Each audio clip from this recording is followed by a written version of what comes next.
What's up, guys? International Stacker here. I'm over here with my buddy. You're not on camera. Put your arm over here. Wave to him. Put your... there you go. Okay, we see you. And he was just asking me some questions. He's a novice. He doesn't know anything about gold and silver, except for our last 5 minutes of conversation. I'm like, you know what? I need to record this because he just asked me something truly shocking, and we're going to get into it in just a second. Here we go.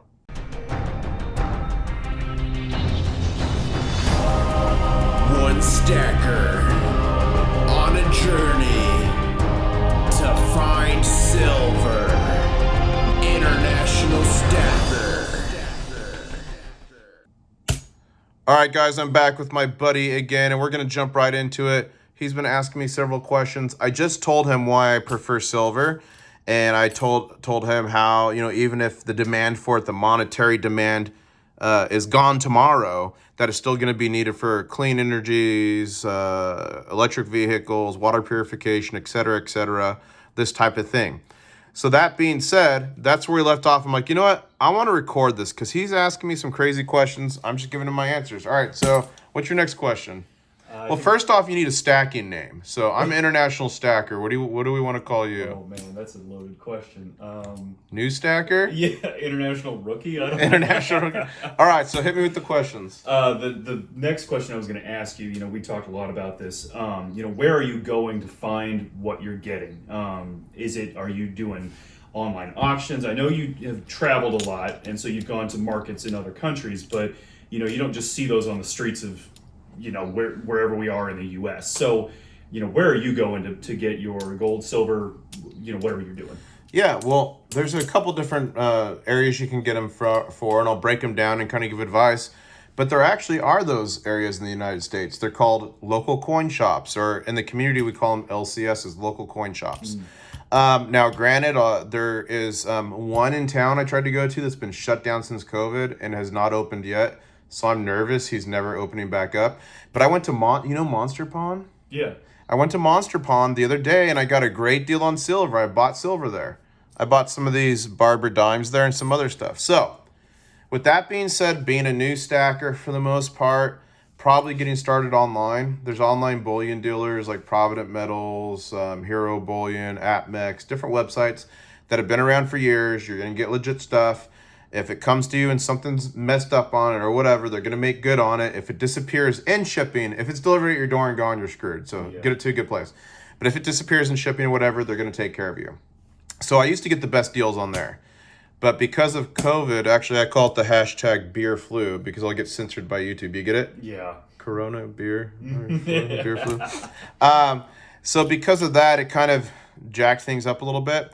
So right now the best deals I'm finding is either private buys on Facebook from other people, and then also I'll go into coin shops and I'll find good deals that they don't know are good deals and I'll buy those. You know what I mean? But just starting out, I can get you set up on a website and I get nothing out of it. And I could show you what you want to get, and you could go buy 10 dimes every month or every week. 10 dimes is going to cost you like 22 to 24 bucks. Ideally with these websites, you want to spend $99 or more. And some of them might have gone up just because of how crazy the supply of silver gold has been crazy. But usually when it's $99 or more, you get free shipping. So we do something called dollar cost averaging in stacking gold and silver, which means over time, you're trying to keep your cost per ounce very cheap. Right? So right now, an ounce is like $27, $28, right? So as you buy silver, you want to keep it as close to that 27 or 28 or under if possible. So through things like not having to pay tax, not having to pay shipping, things like this is little ways to save money and to get your dollar cost average down per ounce. So dollar cost averaging for silver is the same as the stock market and everything else, to where if you buy consistently over a long period of time, it will help you to keep that dollar cost average per ounce lower because it mitigates any rises that happen over that time or any dips. Now, if there's a dip, I buy hard into a dip because I go, oh, it's a dip. Even if it's 50 cents, that can help lower my dollar cost average down, right? And if it's going up, I'm still buying, but I'm just being very careful. You know what I mean? Are you through those online, you know, retailers or no, bullion dealers? Yeah. Bullion dealers, yeah. Are you paying a premium too because you're buying it online? So let's say, I'll just make math simple. Let's say they're selling an ounce of silver in some form. It's coins, whatever, who cares? and it's priced at whatever the market is. It's priced at 28. Are they actually going to price it higher because they're trying to make money too? Mm-hmm. So you might end up paying what, $30 an ounce or? Yeah, no matter where you buy it, there's always going to be a premium. Yeah. So you hit a very good thing that used to really confuse me when I was a new stacker, because you'll go to these websites or you even go to these places and they'll say like 99 cents over spot, $1.49 over spot, $5.60 over spot. Spot price is the market price of gold and silver at that moment in time. Okay. Gold and silver spot price is controlled by the paper market, like the stock market. Technically, it's called the COMEX. And every second of every day, the cost of silver or the worth is going up and down in gold. And that spot price is what everyone bases the price off. So if that spot price is at 28, they're going to sell you $28 base, but then they're going to add a premium. Mm-hmm. If it's lower than that, they're going to add premium. You know what I mean? So whatever spot price is, you're always going to pay a premium over spot, because they've got to make money when they buy and sell it. The coin minter's got to, that's normal. That happens. Mm-hmm. So you're always going to pay over the spot price. However, I found crazy deals in the past where I've gotten at spot or below spot, and that's like the holy grail for like silver and gold stackers. So you always want to get that, but you're going to pay a premium.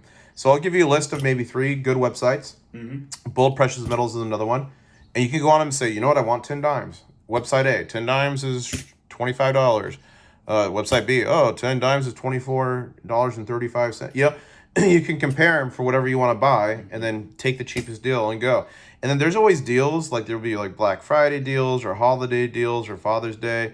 So if you watch them, you can get good deals. Now, the best deals by far right now are on Facebook, but there's so many scammers. If you're not experienced, I have stuff like this to verify I'm actually getting real gold and silver. Gotcha. So until you get more experienced, I would stay away from like apps, you know, like Let Go and all that. I would stay away from Facebook. There's just so many scammers, and you're not going to know if you get something fake until you really get into it. Like for instance, here, come stand right here. Just don't put your face in there. So hold these in camera right here, and you tell me which one of these you think is real and fake.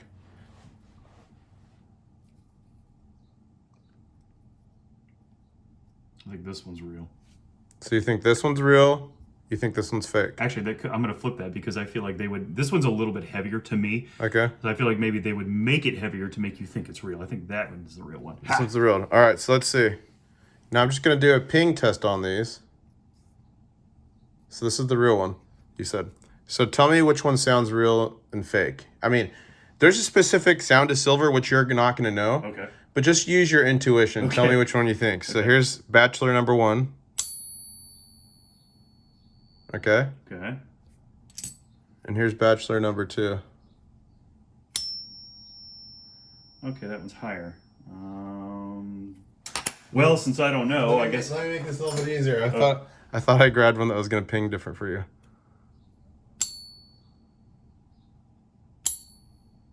I'm going to say that's the real one. So this versus this.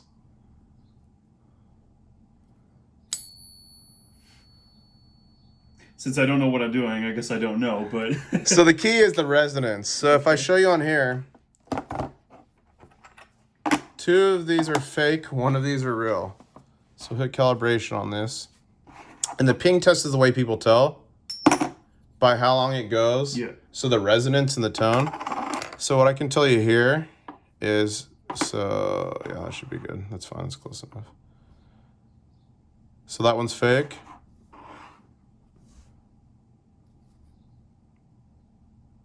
Fake.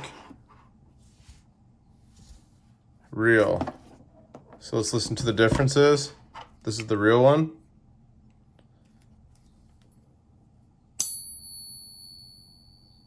Hear the resonation? Mm-hmm. Here's one faker, and one of these fakes is good. It actually has good resonation, but the tone's off. Hear that? That one's dead. Totally fake. Okay. That's easy So I was fake. guessing on that one, but so the dead sounding one was... Yeah.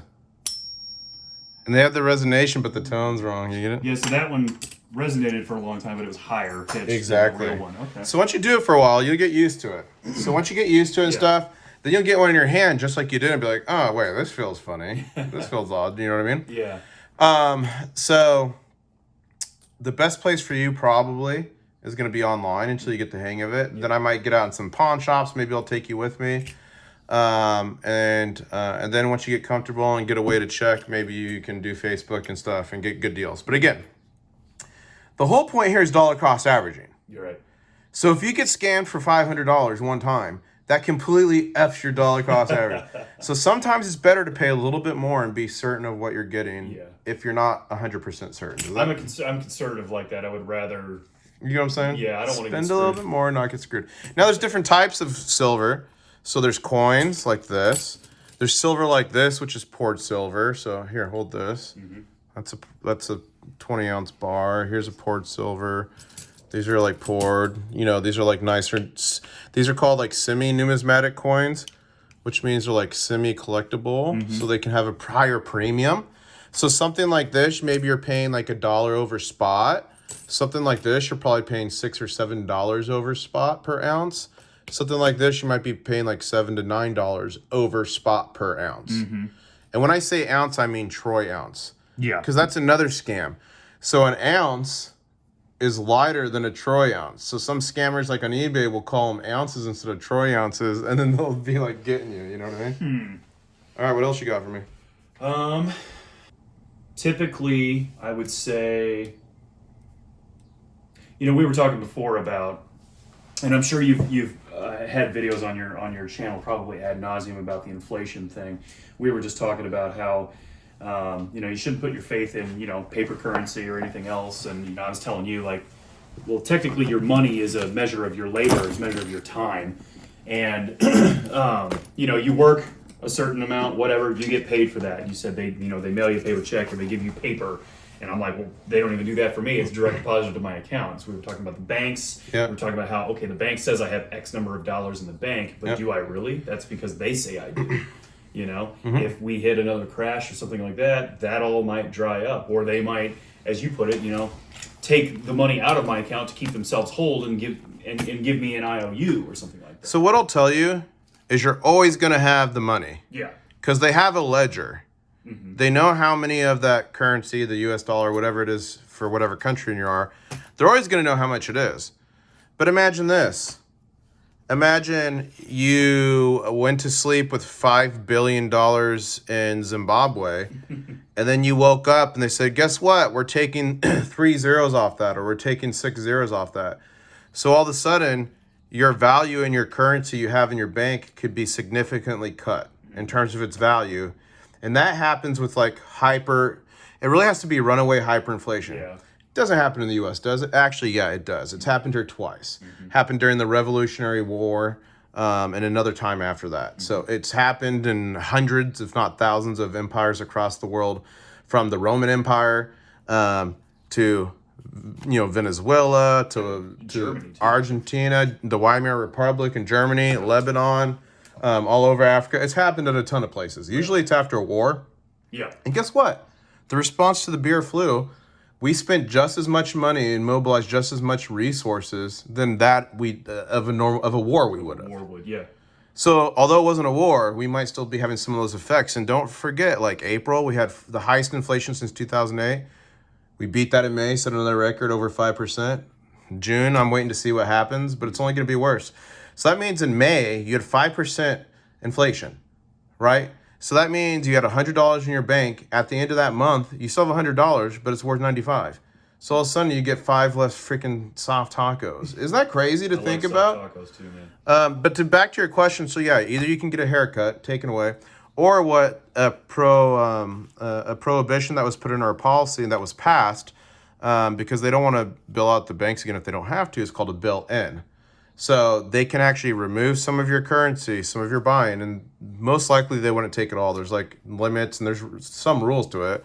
But maybe you have $150,000 in there, and maybe they take, or maybe you have $200,000, maybe they take $50,000 to keep the bank solvent and say, hey, here's $50,000 worth of stocks. Thank you for keeping us solvent. One, you better hope they stay solvent, otherwise the rest of your cash is going to be screwed. Yep. But wait, the FDIC insures it. You know, a wise gentleman, I forget who it was a past Fed chairman said, the U.S. government can always pay its debts. We can always pay whatever we owe to anybody. What we can't guarantee is its buying power. So you might be able to get $150,000 of that back from the FDIC if it crashes, right? But at the time you get that back, who knows what the 150K is going to be worth? Well, because I thought FDIC only insured up to 100,000. I think it's 100 or Is it 150,000. 100, 150? I forget now what it is. I don't know. It's one of You're those. absolutely right. Yeah, they'd be like, okay, Regardless. well, here's $100,000 back. It's like, well, that's not worth crap now. And they don't give it to you immediately. It can Yeah. take some time. So even if you get that back, you're screwed. Okay? And if it doesn't crash, you still have your 150 or 200,000 and then the 50,000 in their stock. I mean, that could be worth nothing. You know what I mean? It like works out. You become a trillionaire. Like it shoots them in. But you get my point. I have $1 trillion in Enron stock. Yeah, there you go. So my point is, you don't leave your blood, sweat, and tears, which you get paid. That's for your labor. You don't leave your labor locked up in this. You leave your labor locked up in what I believe. And guys, we have a mutual friend who does investments and things like this. So, I get that whole side of things, but for me, I put my currency in this because I'm holding it. To me, if you don't hold it, you don't own it. Gold and silver has literally thousands of years of history. How do you protect yourself with the shield? Shields are made of metal. Thank you, Lynette Zhang, gold and silver. So I'm really hardcore on that. If I didn't think there was a market crash coming and a significant market correction, I would be playing more in the market and doing other things. Even now I'm looking at some different mining stocks and things like this, but that's because they're gold and silver mining stocks. Because if we have a run on gold and silver, then the stocks, as long as the company survives, even if it's a crash, should do well, right? They complement each other, right? So I'm even looking a little bit at that. But for me, my primary thing I'm doing right now is I'm protecting my wealth, because I think the most significant crash is coming that we've ever experienced in human history. And why is that?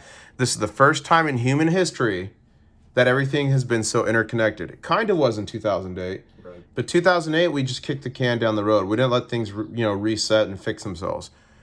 We are so interconnected now. If one country, especially the United States, has a crash, everyone's going the F down. Oh, yeah. And no one's helping anybody.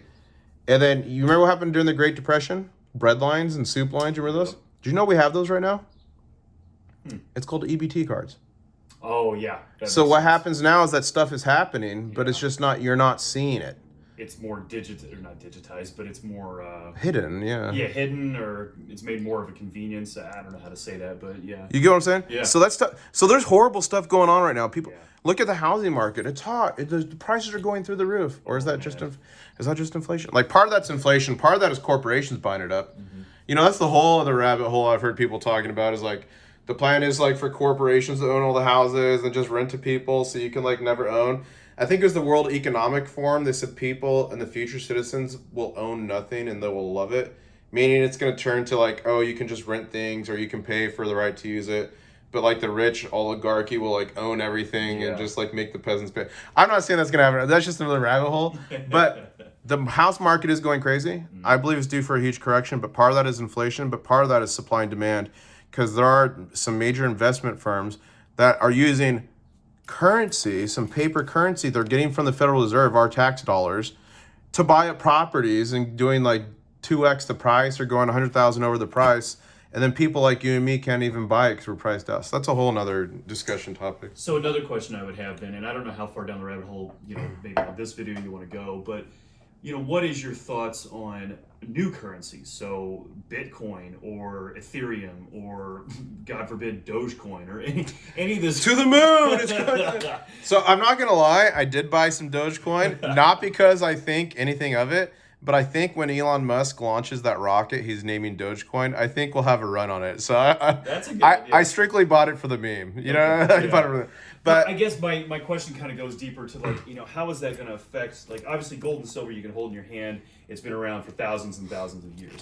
New currencies like, they claim Ethereum and like Bitcoin is, it's so secure and it's just blockchain technology. And it's like, me as a regular dude, I don't know crap about it, and for someone else to tell me, it's super secure, like, I don't know, I'm skeptical of it. Here's what I'll tell you. And I actually kind of an authority on this because I was mining Bitcoin in 2015. Yeah. I was doing that before I got into metals. Gotcha. But my search in Bitcoin and cryptos introduced me to metals, and I'm like, oh, okay, this is risky here.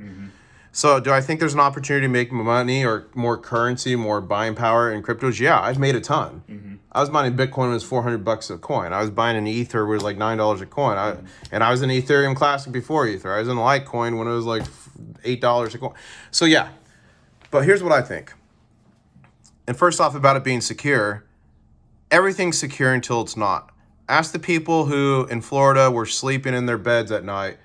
Their house was secure, and then at 1:30 a.m., that freaking big skyscraper collapsed. Did you see that just happen? Yeah, it was so crazy. My whole point is, everything's fine until it's not. Yeah. You know, your house is safe, your family's safe until it's not, which is the argument for the Second Amendment and wearing seatbelts and all these other things. We're not an emergency food, preparewitheyes.com, shameless plug. But we won't go down that rabbit hole. But that's, you know, it's good until it's not. But here's what I'll tell you.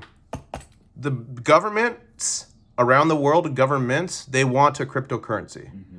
They want a digital currency. They don't want you using Bitcoin. That was my thought too. So I think they'll come out with their own Fed coin, or they'll just the dollar 2.0 or whatever, or they'll just say, we're stopping physical, we're going only, but it's going to be a crypto. We're going to start giving people UBI, universal basic income. You know, what they're doing now is stimulus and stuff. And then it's the lotus flower instead of hand out versus hand up. Keep people dependent on you, then they'll vote the way you want them to, etc. Right. But they want a digital currency they can control. And once they get their own, they'll probably put laws and rules against Bitcoin and these other coins and probably screw people.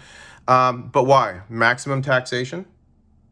You know, every you know, when you sell a garage sale, technically you're supposed to pay tax on that. Technically, but they can't track it. Yeah. But that's why it pisses them off. Yeah. So if they have everything digital in a ledger, distributed ledger, meaning every transaction ever done, 1, they can get maximum taxation from every transaction.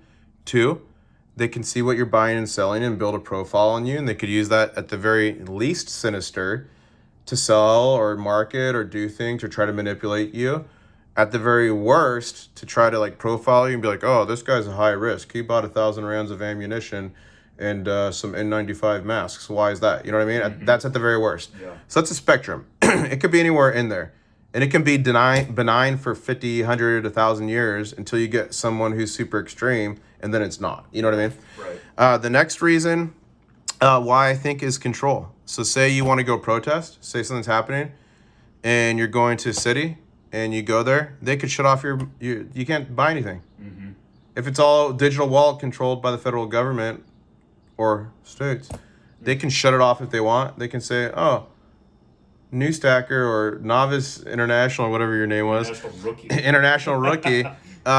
We don't like what he's doing, so you're trapped. You can't buy, you can't do anything, you can't buy gas. It's all super controlled, right? So you're in their system.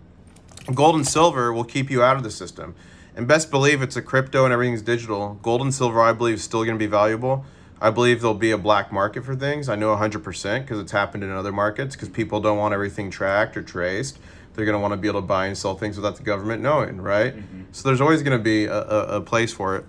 But I think ultimately, and this might sound a little conspiratorial, but I think ultimately, and I've worked at high levels around the world, and you know that. Mm-hmm. I think ultimately, there's good and bad factions in every place, every government. Right. I think there's people in the United States who are all about freedom, individual choice, individual liberty, owning things, do what you want to do as long as you're not hurting other people. Right. I also think there's people that want total control. Mm-hmm. And I truly think that some people's goal is to have like everything broken into sectors, you know, use your electric car so you can't travel that far. Everything's rented. You own nothing and you'll be happy. Blah, blah, blah. And then the second you want to go protest in Sector 9, scanning Sector 9. Anomaly in Sector 9. You know, disable buying power for every person in Sector 9. And people say, oh, the chip, everything's chipped. Like, yeah, everyone's chipped. You have it. You know, people saying about the vaccines, which I'm not going to go down that rabbit hole, but like, oh, they're trying to chip you and stuff.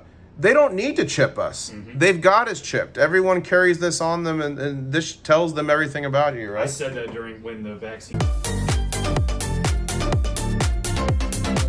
first came out, you know, and I have, you know, whatever your, you know, views on the vaccine are, we're not going to go there. But yeah, especially because they'll ban me. I said, you know, everyone's so worried about getting chipped with the vaccine. I'm like, what the hell? Like, you have a cell phone in your pocket, right? Yeah. you don't think they're tracking you already? Like, they know everything about you. Yeah. It's. I get those letters in the mail or those voicemails. They're like, oh, you're hiding from the federal government, blah blah blah. They're like, call us back to clear your name. I'm like, I own a house. The federal government knows exactly where I live. Yeah, they're not gonna call me. They know where I am. They're gonna kick in my door and shoot my dog, right? Yeah, yeah, and I'm a nice guy. If they sent two city cops over, I'm sure I would come, nicely. So anyway. Well, dude, this has been a crazy conversation. This has been a crazy. I didn't expect it to go down this route, but this has been good. I guess the last thing I'll ask, in your opinion, we were talking earlier about how save up your $1,000 emergency fund, Yep. have 3 to 6 months of expenses ready to go in case you need to because that part's liquid. If you needed to, buy something real fast in a hurry, like your car breaks down or something, you need money in the bank that's actually liquid and you can make. Or your house burns down, you need to pay for a hotel. Absolutely. Or freaking you need emergency food or something. Yeah. So there's that. Have your emergency fund and your 6 months worth of expenses saved up. Then, if you want to start stacking, getting your investments, actually invested in something that's actually concrete, like gold and silver, good. And remember, I don't like to call gold and silver investments per se.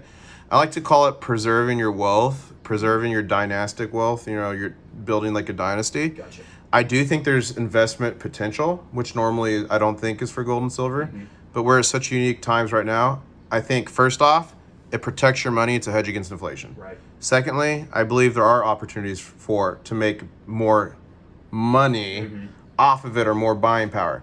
Now, let me preface this with, I'm not a financial advisor. My disclaimer's in the description below. Yes, it'll always be in the description.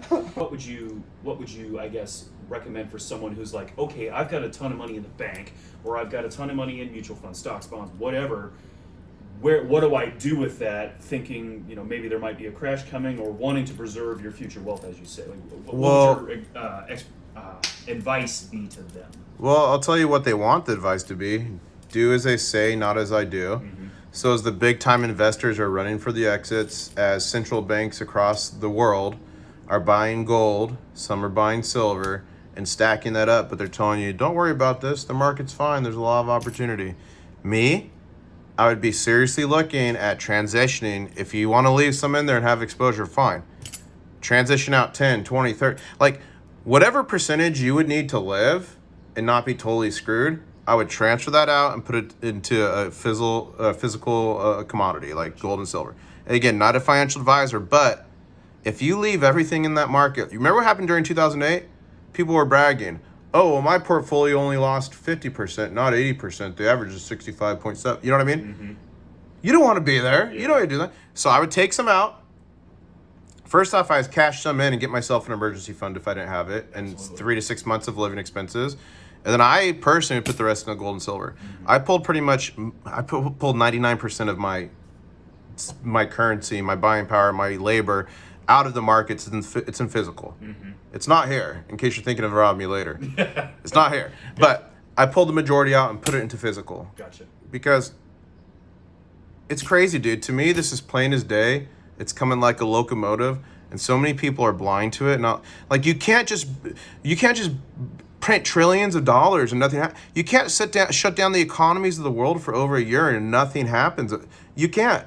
And if you look at the market, it has a history. It's cyclical, and we've been going like this for so long. We printed like the majority of our monetary supply in this last year, bro. The house of cards. Man. Now, emergency food. This is not necessarily for the total breakdown of society. They're coming for everyone. It's a disaster. Even FEMA, Department of Homeland Security, is over FEMA, says that every American should have enough emergency food for at least 3 days, up to a few weeks.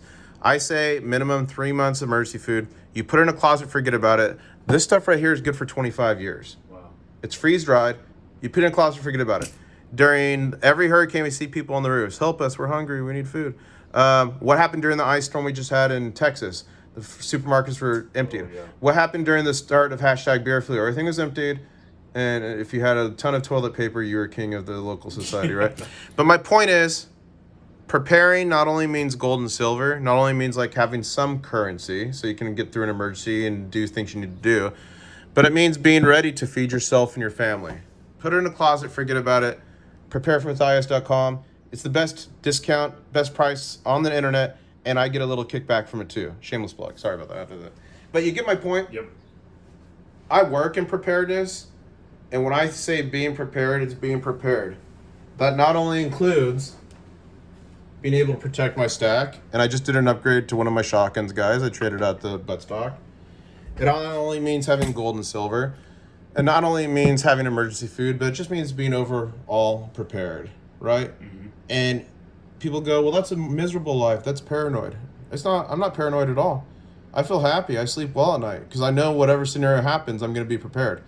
And for all those people who say I'm crazy, I do this professionally for governments around the world. Well, the other thing too is it's like, oh, you're crazy. What a life to live. And it's like, if you're prepared, you live. You have peace of mind. And it's not like it's something you're doing constantly. Maybe the stacking, yes. But, the food and stuff, you just said, put it in a closet, forget about it. Exactly. It's not like you have to constantly keep that up. I don't like dust them off every day and weigh them. Yeah. 9.7 ounces of Salisbury steak. You know what I mean? Right. Well, dude, we're 30 minutes in. I enjoyed this conversation. This is a good talk. Did man. you like it? I did. This is good talk. Thanks, man. So, you guys, he's brand new gold and silver. I mean, we had like 1 minute conversations in the past, but this is the most in-depth one we've had. So I think I'll ask you, one, what's your biggest takeaway from this? What's your biggest takeaway from what this? And you're not going to offend me. If you think it's stupid, tell me it's stupid. No, I don't think it's stupid at all. I think the biggest takeaway is I think that there's so many people out there, myself included, until we had this conversation, that just they see all this happen in the news and you talk about well, how can you just print trillions and trillions of dollars? It's not worth shit. I don't know if you cuss in your videos, sorry. And they just either don't care or don't want to see it, or they just don't want to, Matrix style, take the red pill and actually dive in and be like, oh, this is, our future could be really screwed here. They just are blind to it. Either they don't want to know or don't care to know. That's the biggest takeaway for me is there's so many, hate to be the stereotypical whatever, but they're just sheep. Yeah. What's your biggest recommendation for someone who's watching this that's on the fence? What put things in perspective for you that hey, maybe it's not all sugar, plums, and gumdrops like they're trying to tell us? I would say when, I don't even know what year it was when it started, all the riots and stuff, the stuff that was going on, I don't know if this is where it started, probably not, and someone in the comments will probably just ream me on this, but Ferguson, down around St. Louis, when that happened, that was circa 2014, 2015? Something like this. Somewhere in there. When that happened, and we started having people burning down their own homes, or their own town, basically, I was just like, this is crazy. And then it just kept happening, and kept happening, and kept happening. And there's things that happen, too, that you don't see in the news. Yeah. And, that's what kind of started waking me up to this is okay, there's some crazy stuff in the world going on. And what am I doing to prepare to make sure if we had a collapse or if something... And I don't want to get too far into it, but if something happened, would I be prepared? That was kind of my main. That's kind of what woke me up to it. See what's interesting about that? There's a huge prepping community out there, and they talk about SHTNF. S word hits the fan, right? Mm-hmm. If it's complete societal breakdown, and a lot of those people do get dimes and stuff because they can barter or whatever. So when I stack for retirement, mm-hmm. and I do that on purpose because I know over the long term I'm going to be a king and build an empire and a dynasty. Mm-hmm. And be like Scrooge McDuck swimming through it. No, but I've always wanted to do that, by the way.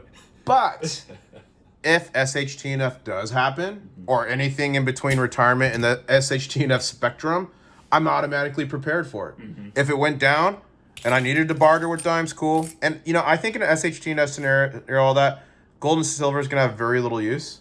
I think it's going to be mostly bartering. It would be ammo, alcohol. Some people want gold and some people will do that. I'll give you this sack of potatoes for that. But I think where gold and silver will perform is after. Mm-hmm. Once you here's the shock, here's the sad face when there's warlords and everything's going crazy, and here's the good times again, happy face. That's when you cash in the gold, silver into the new monetary system, and then you become a king. Gotcha. That's the way I like it. I like that. Okay, cool. Cool, man. Well... Great conversation. I hope it wasn't too crazy, but this is where I live. This is what I do professionally. Mm-hmm. I help governments prepare for emergencies and disasters, and that means everything from natural pandemics, hurricanes, tornadoes, to man-made human cause. nuclear missile or nuclear attacks, nuclear plant meltdowns, terrorism, societal breakdown. I've dealt with a lot of stuff. I think I can more appropriately answer your question. I think the biggest takeaway is that not enough people are talking about this. Yeah. That's the biggest takeaway for me. And so, you know, shameless plug, I guess, guys, share the video because not enough people are talking about Yeah, this. thank you. Share the video. And yeah, 70% of you are not subscribed, so please subscribe, smash the like button. And rewinding back on a statement, my preface there was not that I had experience with all those, because obviously I have not done a nuclear attack or a nuclear meltdown, but many events I have: hurricanes, tornadoes, civil unrest, pandemics, a lot of different things. I've been a part of fires, huge fires, but maybe I could teach you guys a little bit. You can learn from me. And in the comments below, give me your thoughts, your opinions, what you think, and maybe I can learn a little bit from you, because we all can better ourselves as we go through this crazy game we call life.